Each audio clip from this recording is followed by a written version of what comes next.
Hi, I'm Suzanne Clarke, and I'm the producer on Citizen Blue.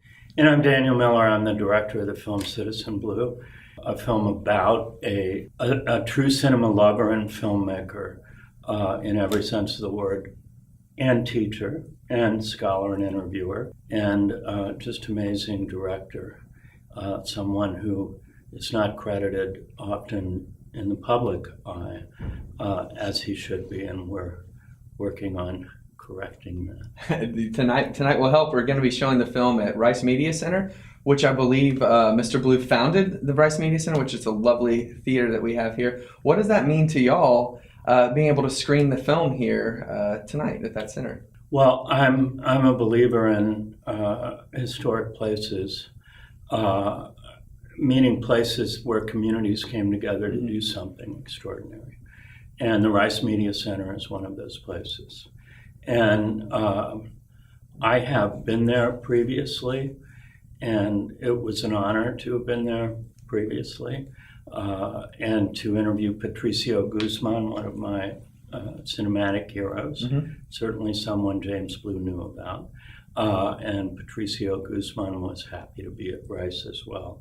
So to be able to show this film in the same place where James Blue had film screenings 3 times a week open to Rice students and community members, because he was a great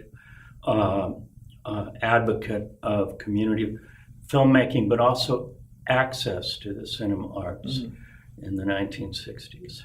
And so it's an honor. The film will be playing where luminaries like Roberto Rossellini, Marcelo Fools, and Sajid Ray, and the list goes on of the great cinema directors who appeared at that facility, Rice Media Center. You know, when we think about, artistic communities, it's really important to have a community as an artist. And some artists may feel that they don't have that community. Why is it important to you for artists to be able to have that sense of community and to be able to network and discuss their work with other artists? I'll begin with a quote from Joan Churchill, one of the great cinematographers in the world today, and a woman who broke gender barriers in cinematography, in part because James Blue encouraged her to do so and to follow her heart and her passion in cinematography at UCLA. And then she was here at Houston a number of times. Joan Churchill said at the end of our interview, and she does very few interviews, when I was talking about Joan and James being together with Colin Young at the National Film School in London, outside of London in Beaconsfield, I asked her about that place, and I had asked her about UCLA and that place, and I had asked her about Rice Media Center. And her response really came down to the fact that, look, it's what life is really all about for myself and for my art is community. And wherever I am, it's the community of people, of artists, of scholars, of citizens, of every class of people democratically working toward the goal of making great art that has an impact. In the end, it's about the people, and it's about the community that the people make up. And the communities of filmmakers and scholars, friends, if you will, that I worked with James Blue, was a community that met often and that lasted my entire life from the time I met him at UCLA as a student, and that I still cherish and treasure today. I was born in Ohio, and I went to school during the, what Tom Hayden calls the long 60s. at Kent State University, where students were shot. Mm-hmm. And Kent State University turned out to be one of the most significant universities in the nation, both for Black and white student activism. Incredible communities nestled in Red State, Ohio, at this university. But it was the community of teachers and the community of young people who came to Kent State at the time that made it special. And one of the main elements of that community was, of teachers especially, were artists and teachers like Dick Meyer and cinema arts, who were really changing the way the nation was looking at film and changing film at the time, bringing in European film, doing many different things to awaken people to what could be done in the cinema arts. This was the same moment that James Blue was changing the landscape by creating communities of filmmakers and getting the National Endowment for the Arts to fund an independent, more experimental, more creative, more democratic model of filmmaking that everyone could participate in. And so these kinds of things were rippling through the nation in the arts and politics and culture. So my experience at Kent State University was very much about community. And it's an experience that I hope that people pick up on and work toward in universities and neighborhoods across the country. Houston, speaking of community again, James Blue was involved in deep artistic and cultural and political communities from the beginning of his teaching career, which started at UCLA, on the campus of UCLA, at a really volatile moment in the history of Los Angeles and the nation.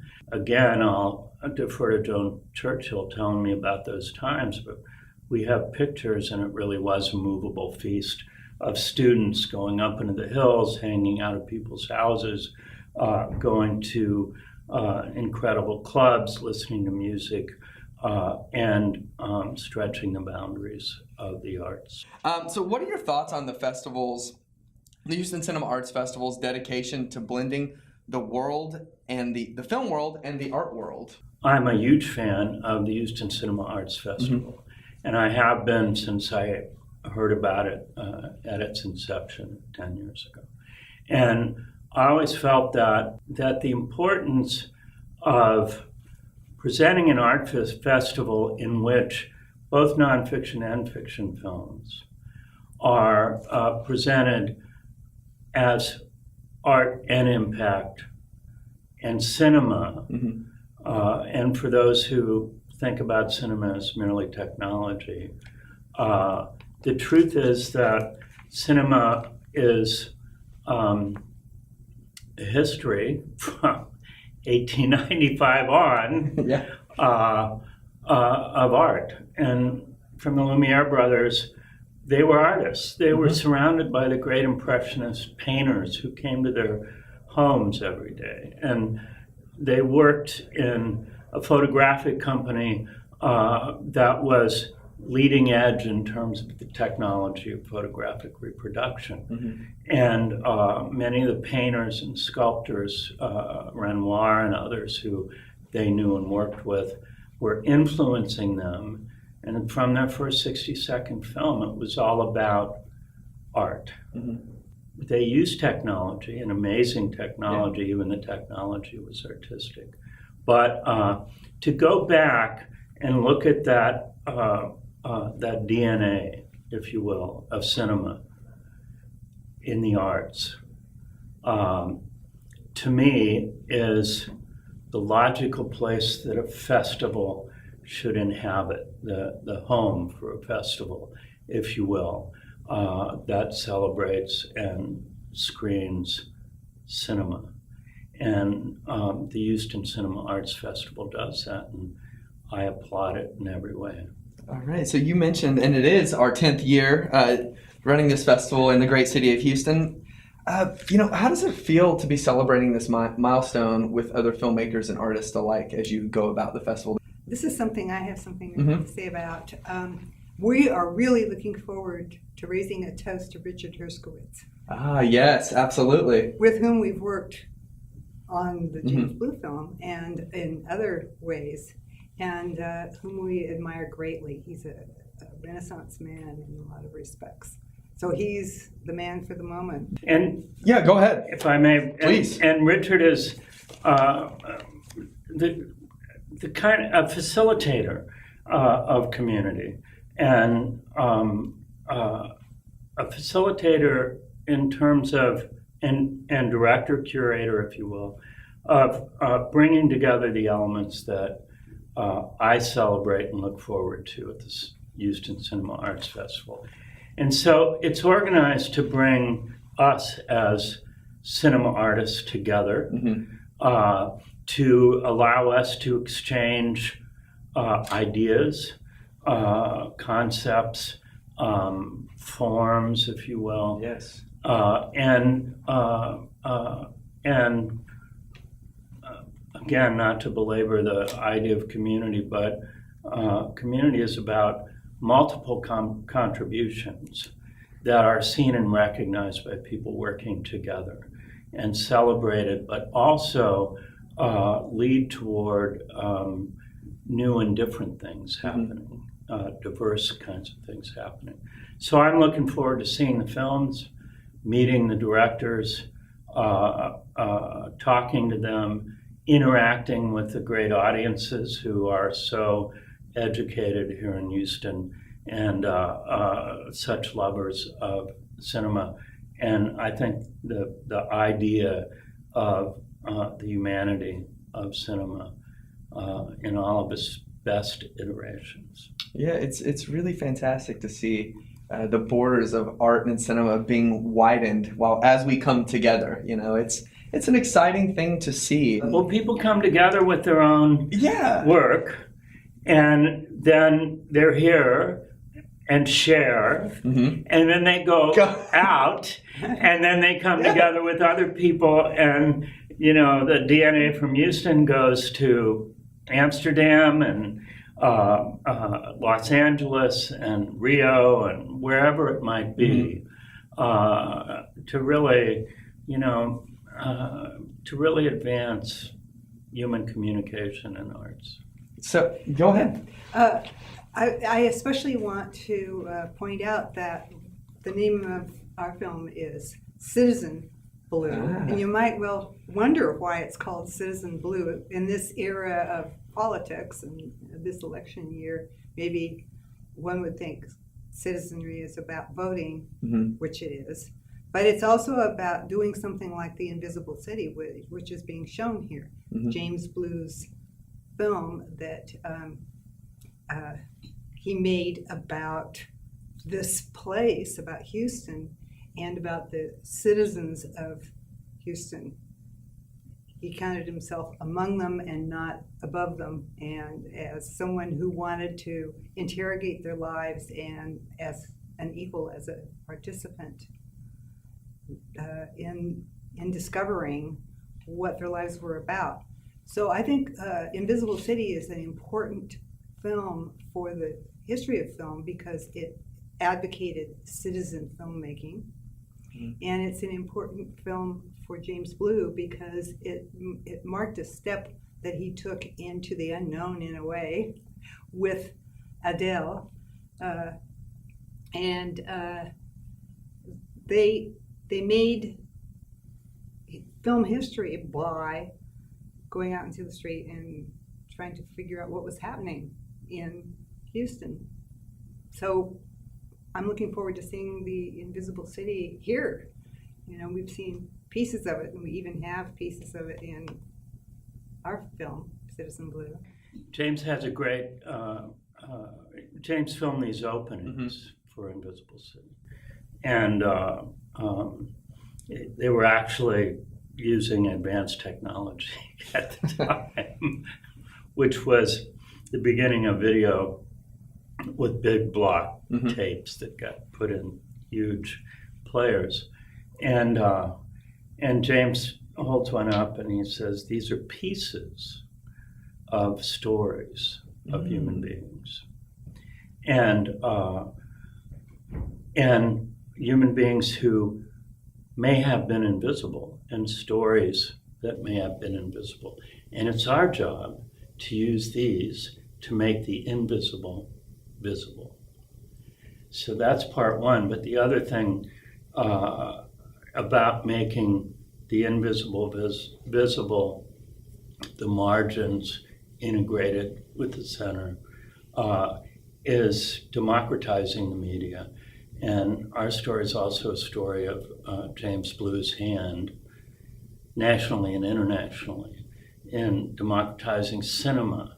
So I think you make art in many ways by putting tools in everyone's hands who has a passion and an interest, and then having that cinema process lead to their discovery of art and passion and what they can bring in terms of the cinema arts to the table. And James was really responsible and one of the key people in the nation responsible for what we now call democratizing the media. He did that here at Swamp, Southwest Alternative Media Project, which he helped found, and at Rice University at the Media Arts Center. By reaching out to the community and, opening the borders of Rice University and inviting people from every segment of the community to come and sit with students and sit with artists and watch films and feel invited to participate. And many of them did, some of them in the film. And then lastly, as we mentioned at the top of our conversation, you two are creative collaborators. What does the collaboration process look like between y'all? We're a community of two, but we're surrounded by lots of people who support us as well. Mm-hmm. My idea of our collaboration is that, we get up in the morning and we're working on film because we're both professors Mm-hmm. as well of film and the arts at the University of Oregon. And when we're working on the film, because we're partners, we're at the kitchen table and we're laying out plans, schedules, budgets, still images, etc., computers looking at in progress edits, etc. And then we work together, and often we work with other people in that process, either they're physically at our house where we work and edit, or via computer technology and long-distance editing programs where we can speak directly to our editors and in real time, even if they're abroad, in real time. And for me, I trust Suzanne so much because she has an intimate knowledge of the process and of our work, and usually comes up with the best ideas. All right. Sometimes not, but most often, and that helps in the collaborative process of moving forward in the film, which, as you know, is about artistic decisions on a whole range of levels, audio, numerous audio tracks in editing a film, for instance, selections of many images, many interviews, and putting these parts together into a whole. And to have Suzanne's extraordinary vision and talent to rely upon in that process is essential for me to produce the films that we produce. Well, It definitely involves bringing the coffee to the table. But we have an editor who is a technological savant, Kevin May, who's really, really helpful. Mhm. And he thinks Dan is a genius. And I said, Dan is a genius? Yes, of course he is. Oh, come on. But at Please strike that. at putting the And the coffee cup. I bring her coffee too. and he's a genius at putting the parts together and seeing how that ought to work. He thinks, and all of the levels of parts, the story, the visual, the sound, the color, everything has to work together. And so Kevin told me he admires Dan in particular because of that detail and specificity of putting the parts together. And I admire him for that also because I can't do it. So, all right. Well, and by way of a true confession. I did want to say, just to mention Richard, this film wouldn't have been produced without Richard Herskovits. And Richard Herskovits is a deep scholar of cinema and cinema arts. And this film for me began with Richard Herskovits calling me, where he worked as a professor at the University of Oregon at the time, and saying, would you like to work on the James Blue rig? And I said, what's that? And he said, it's a research interest group. And we're looking at a filmmaker who is an alum of the University of Oregon and a great luminary in cinema history. So he called me and asked me to participate in the James Blue Research and Interest Group. And it was an inception moment for all that has gone on since, because he knew of this great filmmaker, as I did, but I didn't know that James Blue was an alum of my university, the University of Oregon, nor that there was going to be a huge truckload of James Blue's artifacts from his life arriving at the University of Oregon in a week from that day to be collected and put together as the James Blue collection at the University of Oregon. And it was that moment that we started working 2-3 times a week, having meetings and talking about how do we go forward with this incredible and rich collection of the life of James Blue. And cinema artists, it's not just about, I mean, the art comes from somewhere and it comes also from the life of the person. And the arc of James Blue's life is instructive to all young filmmakers about the decisions you make and the fact that filmmaking is a journey, and that at every stage you make decisions that will then come together to be the body of your work in life. And that's what this film is about. Richard Herskovits really kind of set me on my own journey to learn more about James Blue. Well, that's amazing. Thank y'all so much. It was a very generous conversation. Thank you so much for your time. Thank you.